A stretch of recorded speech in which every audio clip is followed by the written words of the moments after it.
누가복음 5장. 사람들이 예수님께 몰려들어 하나님의 말씀을 듣고 있을 때였습니다. 예수님은 게네사렛 호숫가에 서 계셨습니다. 예수님께서 호숫가에 배 두 척이 놓여 있는 것을 보셨습니다. 어부들은 배에서 내려 그물을 싣고 있었습니다. 예수님께서 그 중 하나인 시몬의 배에 오르셨습니다. 예수님께서 시몬에게 배를 육지로부터 조금 떼어 놓으라고 하시고 배에 앉으셔서 사람들을 가르치셨습니다. 말씀을 다 마치시고 예수님께서 시몬에게 말씀하셨습니다. 깊은 데로 가서 그물을 내려 고기를 잡으라. 시몬이 대답했습니다. 선생님, 우리가 밤새도록 수고했지만 아무것도 잡지 못했습니다. 그러나 선생님의 말씀대로 그물을 내리겠습니다. 그대로 하니 고기를 그물이 찢어질 정도로 많이 잡게 되었습니다. 그래서 다른 배에 있는 동료들에게 손짓을 하여 도와달라고 하였습니다. 그들이 와서 고기를 두 배에 가득 채우니 배가 가라앉을 지경이었습니다. 시몬 베드로가 이것을 보고 예수님의 무릎 앞에 엎드려 말했습니다. 주님, 제게서 떠나주십시오. 저는 죄인입니다. 베드로와 그와 함께 있던 동료들은 자신들이 잡은 고기를 보고 놀랐던 것입니다. 세베대의 아들이면서 시몬의 동료인 야고보와 요한도 놀랐습니다. 예수님께서 시몬에게 말씀하셨습니다. 두려워하지 마라. 이제부터 너는 사람을 낚을 것이다. 그들은 육지에 배를 댄 후 모든 것을 버려두고 예수님을 따라갔습니다. 예수님이 어떤 동네에 계실 때 온몸에 문둥병이 걸린 사람이 있었습니다. 그가 예수님을 보고 머리를 숙여 간청했습니다. 주님이 원하시면 저를 깨끗하게 하실 수 있습니다. 예수님께서 손을 내밀고 그에게 대시며 말씀하셨습니다. 내가 원한다. 깨끗하게 되어라.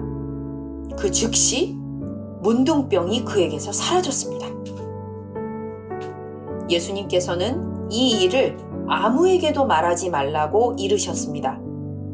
그리고 가서 제사장에게 내 몸을 보여라.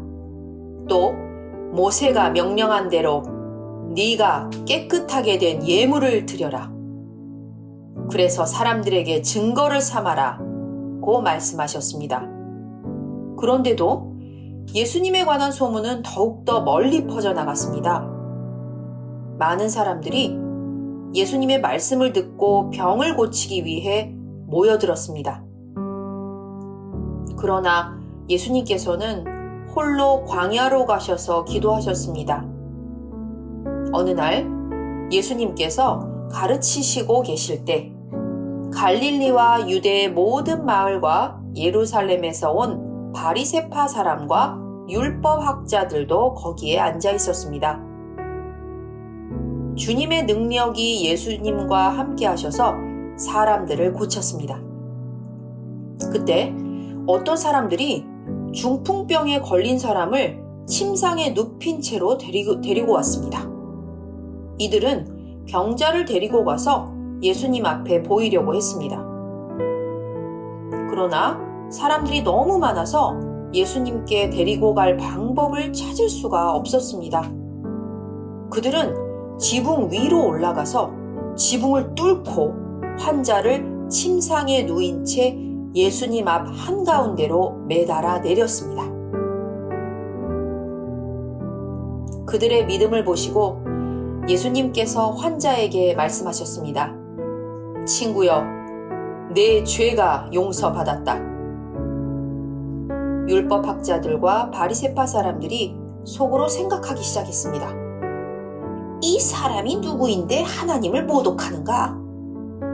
하나님 외에 누가 죄를 용서할 수 있단 말인가? 예수님께서 그들의 생각을 아시고 그들에게 대답하셨습니다. 왜 마음속에 그런 생각을 하느냐? 내 죄가 용서받았다 라고 하는 것과 일어나 걸어라 고 말하는 것 중에 어느 것이 더 쉽겠느냐? 그러나 인자가 이 세상에서 죄를 용서하는 권세를 가지고 있다는 것을 알려주려는 것이다. 예수님께서 중풍병자에게 말씀하셨습니다. 내가 말한다. 일어나 내 침상을 가지고 집으로 가거라. 그 즉시 그 사람은 사람들 앞에서 일어났습니다. 그리고 자신이 누웠던 침상을 들고 하나님께 영광을 돌리며 집으로 돌아갔습니다. 사람들이 놀라움에 사로잡혔습니다. 사람들은 하나님께 영광을 돌리고 두려워하며 말했습니다. 오늘 우리가 신기한 일을 보았다. 그 후에 예수님께서 길을 가시다가 레위라는 세리가 세관에 앉아있는 것을 보시고 그에게 말씀하셨습니다. 나를 따르라. 레위는 모든 것을 버려두고 일어나 예수님을 따라갔습니다. 레위는 자기 집에서 예수님을 위해 큰 잔치를 베풀었습니다.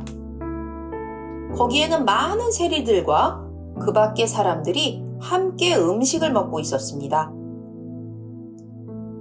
바리새파 사람들과 율법학자들이 예수님의 제자들을 비방하였습니다. 왜 당신들은 세리들과 죄인들과 더불어 먹고 마십니까? 예수님께서 그들에게 대답하셨습니다. 의사가 필요한 사람은 건강한 사람이 아니라 병든 사람이다. 나는 의인을 부르려고 온 것이 아니라 죄인을 불러 회개시키려고 왔다. 사람들이 예수님께 말했습니다. 요한의 제자들은 자주 금식하고 기도를 합니다. 바리새파 사람들도 이같이 합니다. 그런데 당신의 제자들은 항상 먹고 마시는군요? 예수님께서 이들에게 말씀하셨습니다. 신랑이 결혼잔치의 손님들과 함께 있는데 이들에게 금식하라고 할 수 없지 않느냐? 그러나 그들이 신랑을 빼앗길 때가 올 텐데 그때는 금식할 것이다. 예수님께서 이들에게 비유를 말씀하셨습니다. 아무도 새 옷에서 한 조각을 떼어내어 낡은 옷에 붙이지 않는다. 만일 그렇게 하면 새 옷은 찢어지고 새 옷에서 떼어낸 그 조각이 낡은 옷에 어울리지도 않을 것이다. 아무도 새 포도주를 낡은 가죽 부대에 넣지 않는다. 만일 그렇게 하면 새 포도주가 그 가죽 부대를 터뜨려서 포도주는 쏟아지고 가죽 부대도 망가질 것이다. 새 포도주는 새 가죽 부대에 넣어야 한다. 아무도 묵은 포도주를 마시고 나서 새 포도주를 원하지 않는다. 왜냐하면 묵은 포도주가 더 좋다라고 하기 때문이다.